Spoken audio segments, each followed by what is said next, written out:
ইন্নাল্লাহ বিত্রুন ইউহিব্বুল বিতরা, আল্লাহ নিজে বেজোর, তাই বেজোরকে তিনি পছন্দ করেন। এই জন্য যাদের তাহাজ্জুদের অভ্যাস আছে, তাহাজ্জুদের পড়ে পড়া সুন্নাত।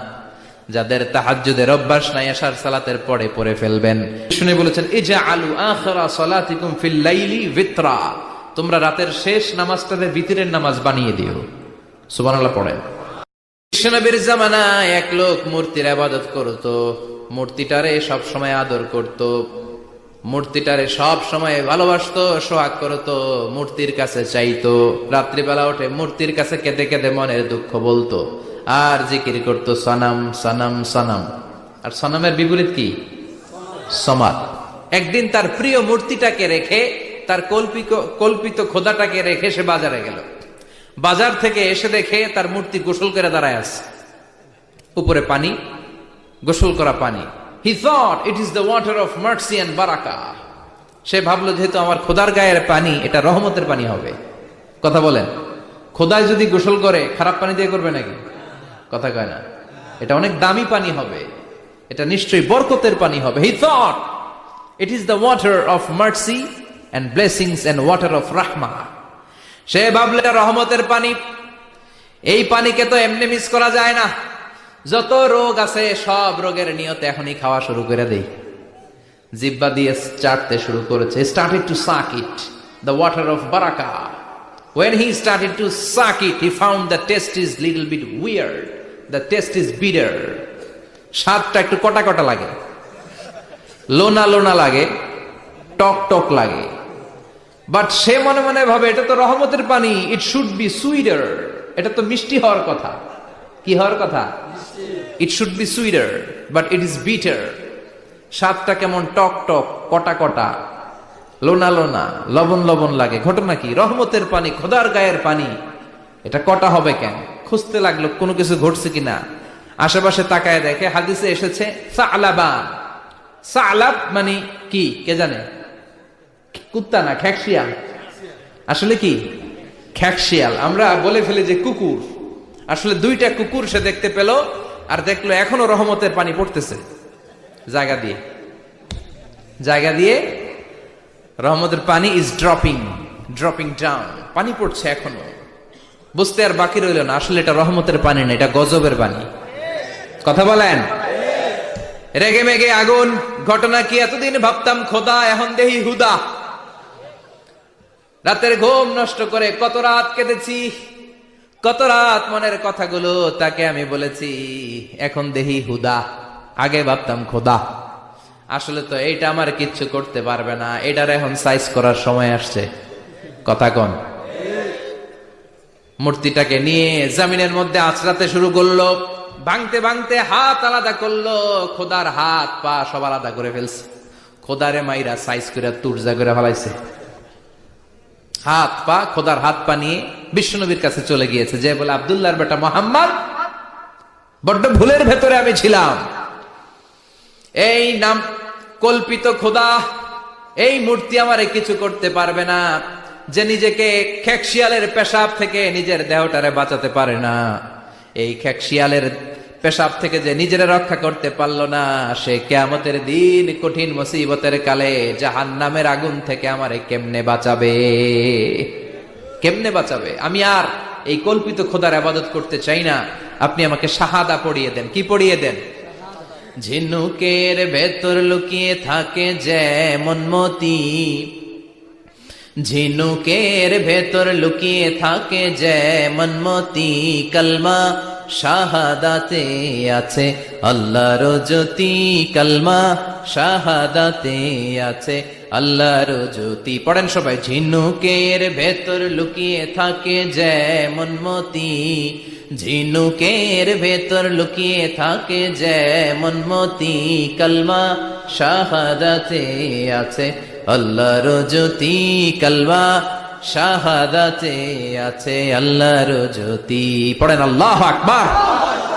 এসে বলে আব্দুল্লাহর বেটা মুহাম্মদ, আর আমি এই কল্পিত মূর্তির ইবাদত করতে চাই না, আমারে পড়িয়ে দেন লা ইলাহা ইল্লাল্লাহু মুহাম্মাদুর রাসূলুল্লাহ সাল্লাল্লাহু আলাইহি ওয়াসাল্লাম। কালিমা পড়ে মুসলমান হয়ে গিয়েছে। তার মানে এই সূরার আরেকটা নাম হচ্ছে সূরাতুস সামাদ।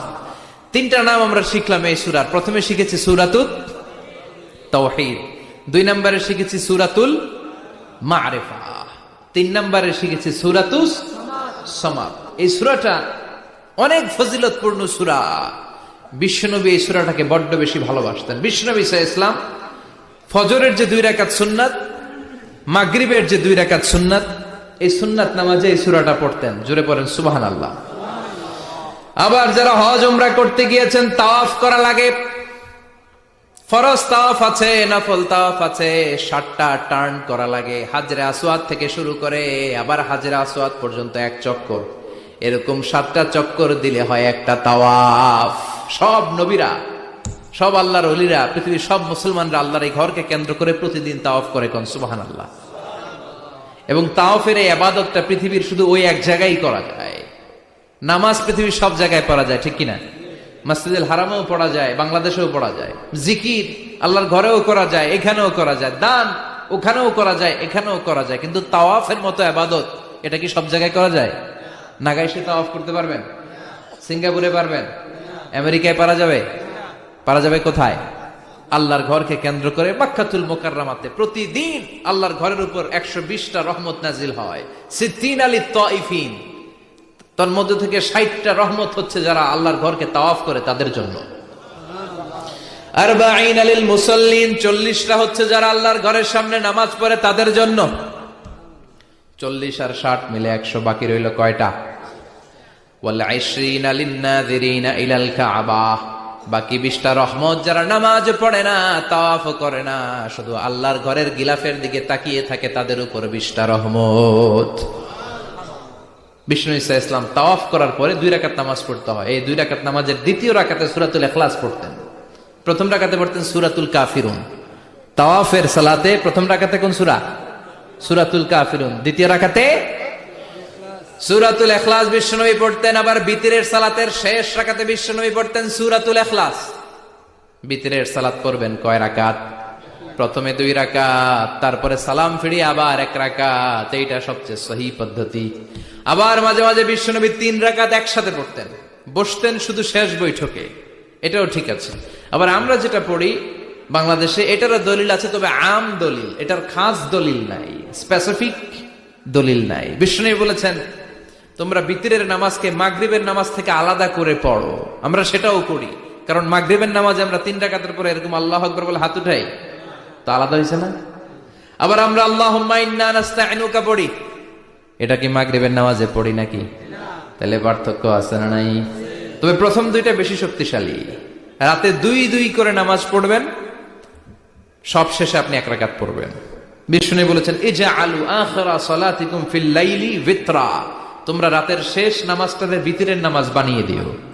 সুবহানাল্লাহ পড়েন। এই জন্য যাদের তাহাজ্জুদের অভ্যাস আছে, তাহাজ্জুদের পরে পড়া সুন্নাত। যাদের তাহাজ্জুদের অভ্যাস নাই, আশার সালাতের পরে পড়ে ফেলবেন। ইন্নাল্লাহা বিতরুন ইউহিব্বুল বিতরা, আল্লাহ নিজে বেজর, তাই বেজরকে তিনি পছন্দ করেন।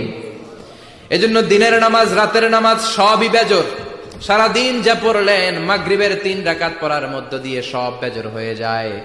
আবার রাতে 4 রাকাত, 2 রাকাত করে যত নামাজ পড়লেন, শেষে 1 রাকাত বেতের দিয়ে বা 3 রাকাত বেতের দিয়ে সব বেজর হয়ে যায়। এই 3 রাকাত বেতরের নামাজের সর্বশেষ রাকাতে বিশ্বনবী ছোট্ট সূরাটা পড়তেন। সুবহানাল্লাহ পড়বেন না? এই আমলগুলো করতে রাজি আছেন তো? মনে থাকবে সবার? আবার বিশ্বনবী বলতেন সূরাতুল ইখলাস সাধারণ সূরা না, এটা সুলুসুল কোরআন, 1/3 অফ দা বুক। কোরআনের 3 ভাগের 1 ভাগ। কোরআন 30 পারা। এই সূরা একবার তেলাওয়াত করলে 10 পারার সওয়াব হয়ে যায়। 2 বারে পড়লে 20 পারার সওয়াব হয়ে যায়। 3 বারে পড়লে 30 পারার সওয়াব হয়ে যায়। পড়েন সুবহানাল্লাহ। 1/3, এই পুরো কিতাবের 1/3, 1/3 অফ দা বুক, সুলুসুল কোরআন।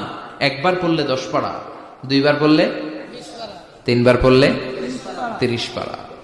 অনেক মুহাদ্দিসিন এবং মুফাসসিরিনরা বলে না, সুলুসুল কোরআন 1/3 অফ দা বুক দিয়ে বিশ্বনবী এটা বোঝায় নাই। বিশ্বনবী বুঝিয়েছে অন্য একটা জিনিস। সেটা কি? সেটা হচ্ছে পুরো 30 পারা কোরআনের কথাকে যদি আমাকে 3 শব্দে আপনি আমাকে বলতে বলেন যে হুজুর পুরো 30 পারায় আল্লাহ কি বলেছে, আমি বলবো তাওহীদ, রিসালাত, আখিরা। এই তিনটা কথা পুরো 30 পারা কোরআনের ভেতরে আল্লাহ তাআলা আমাদেরকে বলেছেন। তাই কোরআনের যে সূরারই তাফসীর আমি করি না কেন, সেখানে হয় তাওহীদ, নয় রিসালাত, নয় আখিরাতের কথা সেখানে আছে না নাই? এজন্য পুরো কোরআনের শিক্ষাটাকে প্রেসাইজ করলে, কনসাইজ করলে তিনটা শব্দ দাঁড়ায়, তাওহীদ, রিসালাত, আখিরাত। যেহেতু সূরাতুল ইখলাসের ভেতরে তাওহীদের কথা আছে, তার মানে 3 ভাগের 1 ভাগ কথা আছে না নাই? সুবহানাল্লাহ পড়েন। সুলুসুল কোরআন, 1/3 অফ দ্য বুক। একবার পড়লে 10 পারা, দুইবার পড়লে 20 পারা, তিনবার পড়লে পুরো কোরআনের খতম। কিংবা যে 3টা মেসেজ আল্লাহ দিতে চেয়েছেন পুরো কোরআন দিয়ে, তার একটা এই সূরার ভেতরে আছে না নাই? চিল্লায় বলেন। আবার বিশ্বনবী মদিনাতে হিজরতের আগে কোবা পল্লীতে মসজিদ বানালেন, মসজিদে কোবা। হজ করতে গেলে, উমরা করতে গেলে লোকজন এই মসজিদটাতে বড্ড ভিড় করে। কারণ বিশ্বনবী প্রতি শনিবার, প্রতি সপ্তাহের শনিবার এই মসজিদে যেতেন। কি বার? কথা বলেন। এজন্য মদিনাতে গেলে শনিবারে জিয়ারাত করা সুন্নাত। প্রতি শনিবারে বিশ্বনবী মসজিদে নববী থেকে হেঁটে হেঁটে হেঁটে হেঁটে এই মসজিদে কোবায় যেতেন। এবং বিষ্ণু বলেছেন, যারা ঘর থেকে অজু করে এই মসজিদে কোবায় যে 2 রাকাত নামাজ পড়বে, একটা কবুল উমরা হজের সওয়াব আল্লাহ তার আমলনামায় দিয়ে দিবে। এই মসজিদে, কোবা মসজিদের জন্য বিশ্বনবী একজন ইমাম নির্ধারণ করলেন। ইমাম সাহেবকে বললেন, যাও তুমি নামাজ পড়াও। বিশ্বনবীর অ্যাপয়েন্ট দেয়া ইমাম সাহেব কোবা পল্লীতে যে নামাজ পড়ানো শুরু করলেন। কিন্তু সমস্যা বেড়ে গেল। তিনি মাগরিবের নামাজ, এশার নামাজ আর ফজরের নামাজ, মানে যেই নামাজে আওয়াজ করে কেরাত করতে হয়, কয় নামাজে আওয়াজ করে কেরাত? কথা বলেন। কি কি? মাগরিব, এশা, ফজর। এই ইমাম সাহেব ইমামতির চান্স পেয়ে প্রতি রাকাতের নামাজে সূরা ফাতিহা পড়ার পরই সূরা ইখলাস দিয়ে নামাজ শুরু করে, তারপরে আরেকটা সূরা পড়ে। আবার দ্বিতীয় রাকাতে সূরাতুল ফাতিহা পড়ে, আবার সূরা ইখলাস। ফজরের সময়ও সূরা ইখলাস, এশার সময়ও সূরা ইখলাস, মাগরিবের সময়ও এই সূরা। মুসল্লিরা সব খেপে গিয়েছে। সবাই বলে, ও ইমাম সাহেব, ঘটনা কি? খালি কুল হু আল্লাহ পড়েন কেন? আর সূরা নাই আপনার? খালি কুল হু আল্লাহ পাইছেন নাকি? নাগাইশ জামে মসজিদের ইমাম সাহেব মাগরিবের প্রথম রাকাতেও সূরাতুল ইখলাস, দ্বিতীয় রাকাতেও ইখলাস। এশার নামাজের প্রথম রাকাতেও ইখলাস, দ্বিতীয় রাকাতেও ইখলাস। ফজরের রাকাতেও ইখলাস, দ্বিতীয় রাকাতেও ইখলাস। কি করবেন? আজকে ইমামের একদিন কি আমার একদিন। পাইছেন কি আপনি? সবাই বলে, আপনি পাইছেন কি? ইমাম সাহেব কয়, পড়তে মন চাইলে পড়ো, নাইলে অন্য মসজিদে যাও। কারণ এটা বাংলাদেশের সিস্টেমে সভাপতি সেক্রেটারির নিয়োগ দেয়া ইমাম না, নিয়োগ দিয়েছে বিশ্বনবী। আবার ক্যান্সেল করলেও লাগবে বিশ্বনবীরে, ঠিক কিনা? নিয়োগ দিয়েছে বিশ্বনবী, নিয়োগ বাতিল করলেও করবে কে? বিশ্বনবী। মুসল্লির তো কোনো এখতিয়ার নাই। সব মুসল্লিরা মিলে বিশ্বনবীর দরবারে যায়, যে বলে, নবী কি ইমাম সাহেব দিলেন, কুল হু আল্লাহ ছাড়া কিচ্ছু পারে না, খালি কুল হু আল্লাহ। কি এক মুসিবতে আছি।